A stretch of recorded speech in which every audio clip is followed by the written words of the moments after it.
उनके कांग्रेस में कोई भी वोट हुआ बिफोर डिसाइडिंग कि हाँ we will wage war on Iran. जिस तरीके से आप चीजें दिखा रहे हो, इंडिया की फॉरेन पॉलिसी का मजाक उड़ा रहे हो, क्यों ईरान को अटैक किया एंड आज के डेट में ही क्यों?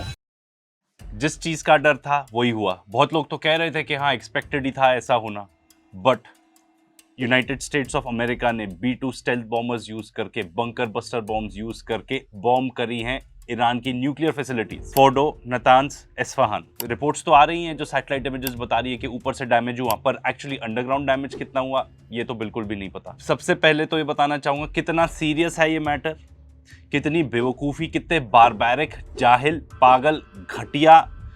वर्ल्ड डोमिनेशन के लिए आप कुछ भी कर लेंगे, पूरी दुनिया को दांव पे लगा देंगे। यही हो रहा है एग्जैक्टली। कोई चिंता नहीं कि वहां रेडिएशन हो जाएगा, दुनिया खत्म हो सकती है, सामने वाला क्या रिस्पॉन्ड करेगा, कुछ भी नहीं। डेस्परेट हैं ये लोग, डेस्परेट। किसी भी तरह अमेरिकन एम्पायर बचा ले हम अपनी, हमको और तेल चाहिए और लोगों को लूटपाट करनी है। That is what this is all about. सबसे पहले तो ये चीज क्लियर करनी सबसे ज्यादा जरूरी थी। इसके बाद ईरान ने जो अटैक किए इजराइल पे, इतने बड़े एक्सप्लोजन्स टेल अवीव में, हाइफा में, ऐसा रिपोर्ट किया जा रहा है कि अर्थक्वेक टाइप ट्रेमर्स, मतलब जमीन हिल रही थी। इवन वेस्ट बैंक में, टेल अवीव में बम फटता है और जमीन हिल रही है वेस्ट बैंक। ये भी रिपोर्ट किया जा रहा है कि ईरान ने और भी अपग्रेडेड टाइप की मिसाइल्स यूज की है। इससे एक चीज क्लियर है, आयरन डोम जो पहले ही बैलिस्टिक मिसाइल्स नहीं हैंडल कर पा रहा था, अब ये और क्लियर हो गया है कि ईरान के पास और भी एडवांस मिसाइल्स हैं जो कि और भी ज्यादा वॉरहेड कैरी कर सकती हैं। ये बात इतने सारे जर्नलिस्ट आके बता चुके हैं कि इजराइल से मीडिया रिपोर्टिंग टोटली ब्लैकआउट कर दिया गया है। अगर कहीं सिविलियन एरिया अटैक होते हैं तो उसी की रिपोर्टिंग अलाउड है, नहीं तो और कहीं की भी नहीं है। और जहां पर कोई भी मिलिट्री टारगेट पे अटैक हुआ तो जर्नलिस्ट को उसके आसपास जाना भी अलाउड नहीं है। तो इसलिए आपको वहां से कोई रिपोर्टिंग नहीं आएगी कि एयर बेसिस तबाह हो गए या पोर्ट तबाह हो गए, ये सब टाइप की रिपोर्टिंग नहीं आएगी। But they are under a lot of stress right now. एक और जो अपडेट आई है वो ये है कि येमेन ने भी बोल दिया है कि जो हमारा सीज फायर था यूनाइटेड स्टेट्स ऑफ अमेरिका के साथ, वो भी खत्म है। इसका मतलब वो भी अटैक करेंगे अमेरिकन शिप्स को जो भी वहां से निकलेंगी। एंड ये हम ऑलरेडी बता चुके हैं इस पर्टिकुलर वीडियो में कि कैसे येमेन ने actually United States of America को हरा ही दिया। इसके बाद ईरानियन फॉरेन मिनिस्टर ने आके स्टेटमेंट दी है। कुछ 2-3 इंपॉर्टेंट पॉइंट्स हैं, बताना चाहूंगा। सबसे पहले तो उन्होंने बता दिया है कि भाई नेगोशिएशंस तो टूट ही चुके हैं। एंड ऑफ कोर्स जब आप एक तरफ बात करते हो नेगोशिएशंस करने की, दूसरी तरफ जाके बॉम्ब कर देते हो। The United States showed that they have no respect to United Nations Charter. They have no respect to international law. There is no red line that they have not crossed. जो first attack हुआ Iran पर जो Israel ने किया था, उसके 1 या 2 दिन में तो नेगोशिएशंस और होने वाली थी, टॉक शेड्यूल थी अमेरिका के साथ। उन्होंने एक चीज और बताई कि there is no rule of law left. इसका मतलब हमारी जो पूरी दुनिया है ना, ये जंगल राज पे चल रही है। कोई भी इंटरनेशनल बॉडी, किसी का भी कोई कंट्रोल ही नहीं है। Again, we were negotiating with the same administration. Then all of a sudden they decided to attack us, first by Israelis, then by themselves. And now they are threatening us for more attacks. So it's not up to Iran, but it's up to international community to condemn this, to prevent this. Otherwise, there would be nothing left for the international law. आप imagine करो, आप अपने देश में रहते हो, अपने शहर में ही रहते हो, सारे रूल ऑफ लॉ खत्म हो जाए, जाके लूट पाट वगैरह क्या सब चालू हो जाएगी। दुनिया में ऐसा ही चल रहा है और इसको स्पीयरहेड कर रहे हैं यूनाइटेड स्टेट्स ऑफ अमेरिका, जो कि सबसे बड़े टेररिस्ट हैं पूरे दुनिया के एंड ऑल्सो सबसे बड़े लुटेरे हैं आज के डेट में। कोई डाउट नहीं होना चाहिए आपको कि विलन कौन है यहाँ पे। अगर आपको कोई भी डाउट है कि अग्रेसर कौन है, विलन कौन है, हमने पूरे वीडियोस बनाए हैं जो स्टेप बाय स्टेप आपको बताएंगे कि क्या क्या कैसे हुआ एंड वो ऐसा क्यों कर रहे हैं। एक छोटा रियलिटी चेक उन लोग के लिए भी दे दें जिनको शायद फैक्ट्स पता नहीं थे, और उन लोग के लिए भी जो अपने ही दुनिया में रहते हैं। एडिटर, ईरान को एक बोर्ड में दिखाओ, इजराइल को एक बोर्ड में दिखाओ। किस देश के पास न्यूक्स हैं?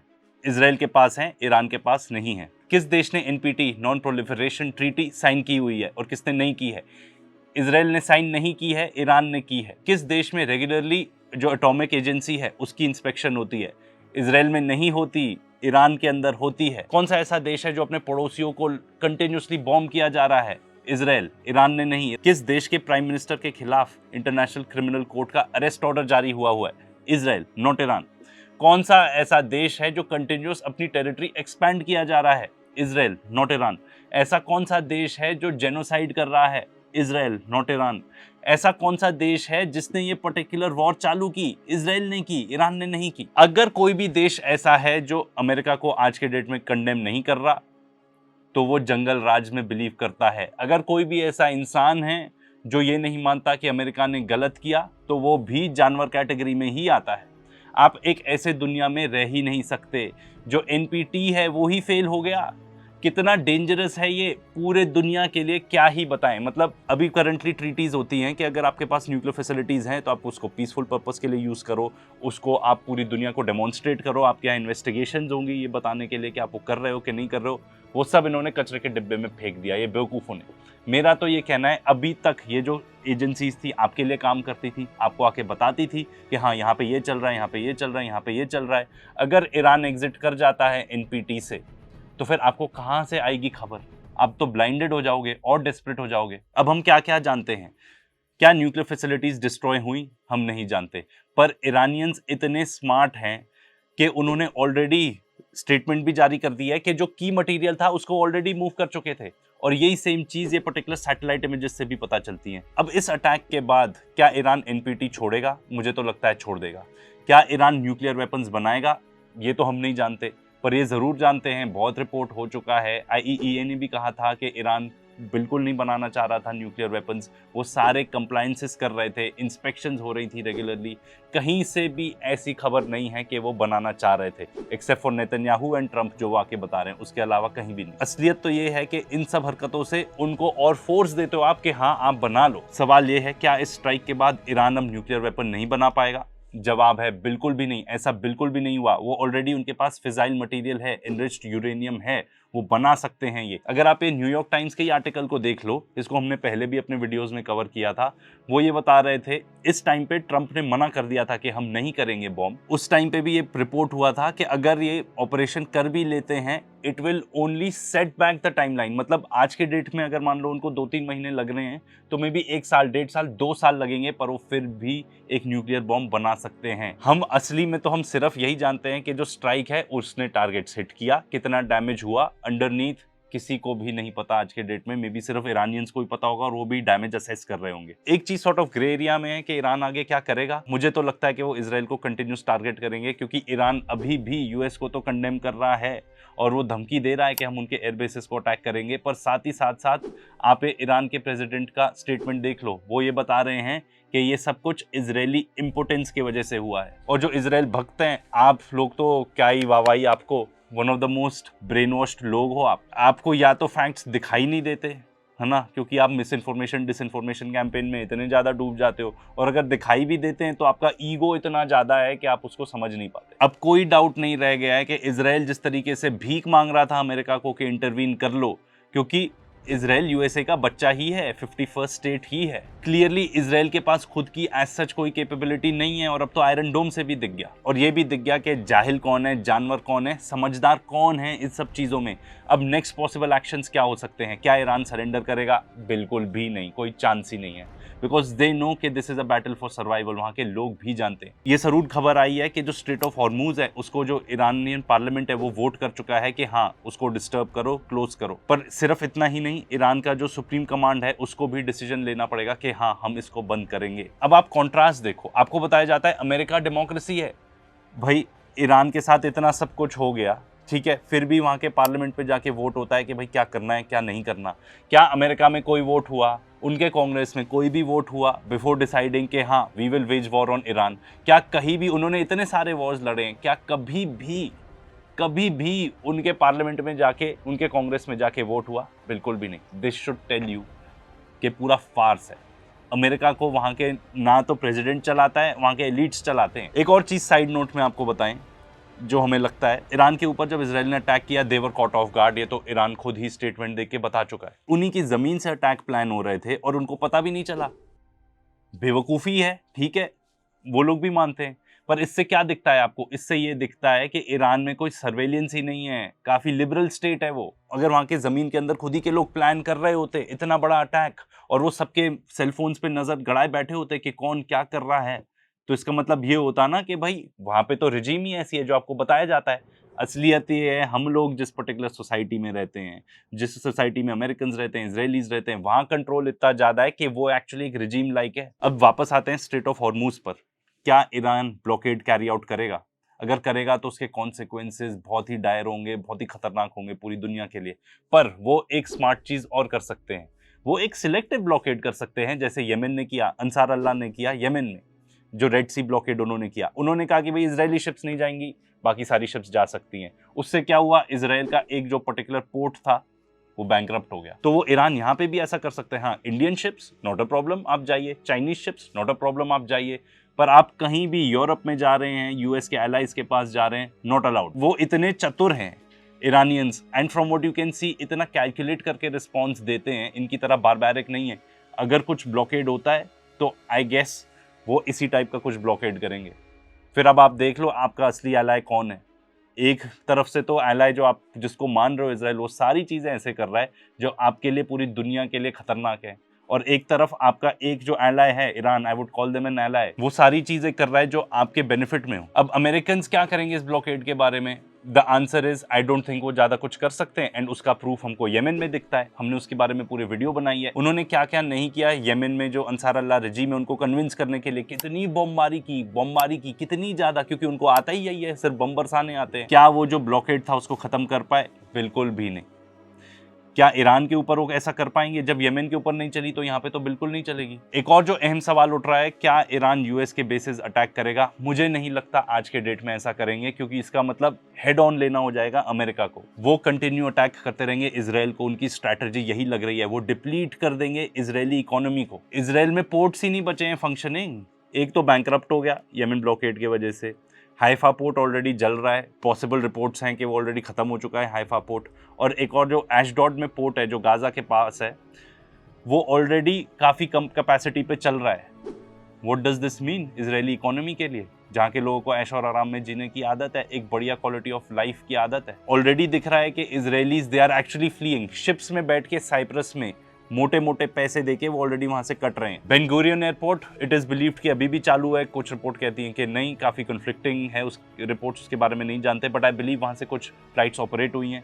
अगर ये एयरपोर्ट भी खत्म हो जाता है तो फिर इसराइल का बचा ही क्या? वो वेपन्स भी कहां से ला पाएंगे जो आज के डेट में इतनी भारी मात्रा में लेके आते हैं? सब कहां से आएंगे? क्या फुल स्केल वॉर चालू होगी? देखिए, वॉर तो ऑलरेडी चल ही रहा है, न्यूक्लियर साइट्स तक को नहीं छोड़ा, और इसराइल और ईरान के बीच में तो ऑलरेडी चल ही रहा है ना। बहुत भारी डैमेजेस हो रहे हैं दोनों साइड पे 100%। पर बिकॉज इसराइल ज्यादा छोटा देश है, उनको डैमेज ज्यादा फील होगा। ये तो ऑलरेडी रिपोर्ट आ चुकी थी कि इसराइल के पास इंटरसेप्टर्स खत्म हो रहे हैं। मुझे तो लगता है कि इंटरसेप्टर्स के फायदा ही क्या फिर, जब ऑलरेडी दिख ही रहा है कि आयरन डोम बहुत ज्यादा अच्छे से फंक्शन नहीं कर रहा है। एक चीज और आपको रिपोर्ट यहाँ दिखाना चाहूंगा, ये नवंबर 2024 की है। इसमें ये बता रहे हैं कि अमेरिका के पास, हम अमेरिका की बात कर रहे हैं, यूनाइटेड स्टेट्स ऑफ अमेरिका की, इसराइल या किसी और कंट्री की नहीं, कि वो यूक्रेन को इतनी ज्यादा मिसाइल्स दे चुके हैं कि उनकी खुद ही के पास शॉट पड़ रही हैं। अगर मान लो ये जंग लंबी चलती है तो फिर क्या होगा? जंग सिर्फ लोगों से ही नहीं लड़ी जाती, या इससे नहीं लड़ी जाती कि आपके पास कितना बेटर इक्विपमेंट है। क्या आप कंटिन्यूसली वो पूरा इक्विपमेंट बना सकते हो? क्या आपके पास इतनी फैक्ट्रीज, प्रोडक्शन फैसिलिटीज हैं कि आप कंटिन्यूस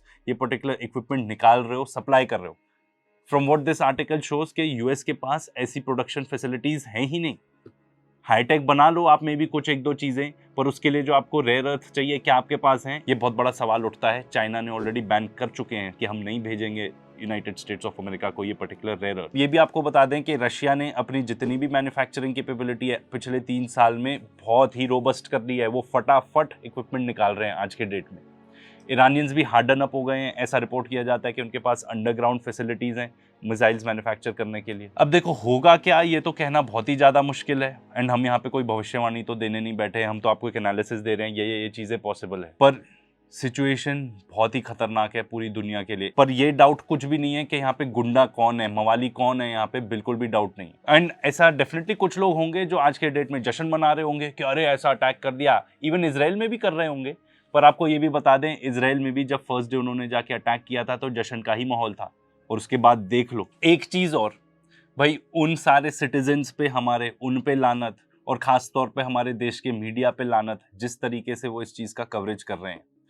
और जो बहुत सारे इन्फ्लुएंसर्स हैं, आप लोग जानते ही हो वो लोग कौन हैं, उन पे भी लानत। जिस तरीके से आप चीज़ें दिखा रहे हो, इंडिया की फॉरेन पॉलिसी का मजाक उड़ा रहे हो, मतलब I am lost for words right now. पर आपको एक चीज़ बता देता हूँ, कि जितने भी लोग आप ये देख रहे हो ना हमारा, हम बहुत भयंकर इनका मजाक उड़ाने वाले हैं, इनको बहुत भारी एक्सपोज करने वाले हैं, तो सब्सक्राइब जरूर कर लेना। इनको एक्सपोज करके ही आपको सारी रियलिटी समझ में आएगी कि एग्जैक्ट हो क्या रहा है। जहां तक बात थी रिजीम चेंज की, ये लोग तो चाह ही रहे हैं कि रिजीम चेंज हो जाए। ऐसा लगता है हो उल्टा रहा है। ईरान में प्रोटेस्ट चल रही हैं, आप ये विजुअल्स देखिए, ईरान के प्रेसिडेंट खुद वहां पहुंच गए सड़कों पे। ऐसा कौन सा देश है? हम इंडिया में रहते हैं, आपने कभी देखा है ऐसा कि किसी चीज पे प्रोटेस्ट चल रही है, किसी चीज की गैदरिंग चल रही है? कोई कैबिनेट मंत्री मान लो, प्राइम मिनिस्टर प्रेसिडेंट तो छोड़ दो, क्या आज तक हमारे देश में ऐसा हुआ है कि प्रेसिडेंट ही पहुंच गए वहां पे, प्राइम मिनिस्टर ही पहुंच गए कि हाँ हम सब इकट्ठे हैं इस चीज में? और आप देख लो, प्रोटेस्ट तो अमेरिका में चल ही रही है, इजराइल में चल रही थी, तो भाई कहाँ रिजीम चेंज हो सकता है? आप ही मुझे बता दो। देखिए, जहां तक हमारा सवाल है, हम तो हमेशा ये कहते रहे हैं और रिपीट करते रहेंगे मैसेज के पीस बहुत जरूरी है। पर आप क्या करो, आपके पास ये ब्लड थर्स्टी लीडर्स हैं पूरे दुनिया में, देश हैं ऐसे अमेरिका जैसे जिनको लूटपाट पे बिलीव करते हैं, और इनके जैसे ब्लड थर्स्टी लोग हैं, ट्रंप नेतन्याहू जैसे। ये लोग क्या अचीव करना चाहते हैं? इनकी खुद की इंटेलिजेंस ने कहा था कि ईरान बॉम्ब नहीं बिल्ड कर रहा है। IAEA ने भी ये कह दिया था बाद में कि नहीं, कोई बॉम्ब नहीं बिल्ड कर रहे। अगर ईरान सरेंडर कर देता है, जो वो नहीं करेंगे, तो क्या मैसेज जाता है पूरी दुनिया को? क्या ब्रूट फोर्स यूज करके कुछ भी काम करवा सकते हो? आपको डिप्लोमेसी की जरूरत ही नहीं। अमेरिका एक वॉर मशीन है, उनको सिर्फ वॉर ही आता है, एंड वो तब तक नहीं रुकेंगे जब तक इनको जोर के 4 थप्पड़ मुंह पे। ये हम बिल्कुल नहीं कहना चाहते थे इस टाइप की चीज, पर लगता ऐसा ही है। और वॉर 2 टाइप के होते हैं, war of choice, war of necessity. America के लिए ये वॉर ऑफ चॉइस है 100%, ईरान के लिए ये बन चुका है वॉर ऑफ नेसेसिटी।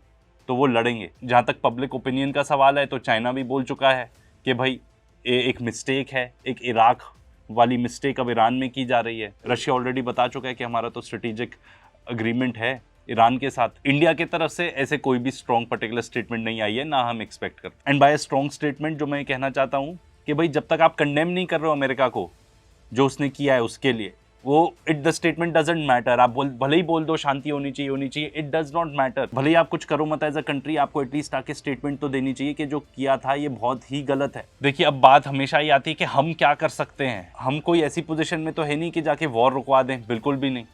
पर एक चीज है जो हम कर सकते हैं कि भाई the world needs to be together.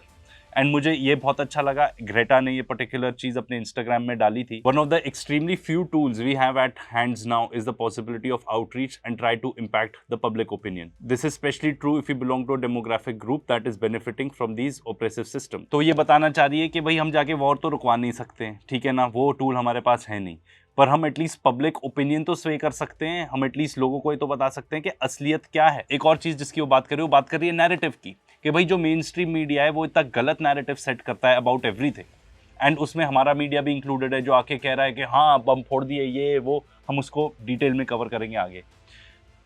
तो इन लोगों को एक्सपोज करना, जो एक्चुअल क्या नैरेटिव है, असली में क्या हो रहा है, वो लोगों को बताना आज के डेट में जितना इंपॉर्टेंट है शायद पहले कभी भी नहीं था। जहां तक एक्सपोज करने की बात है, तो एक चीज ट्रूथ हमने पहले भी बताई थी, हम आगे बताते रहेंगे। क्यों ईरान को अटैक किया, एंड आज के डेट में ही क्यों?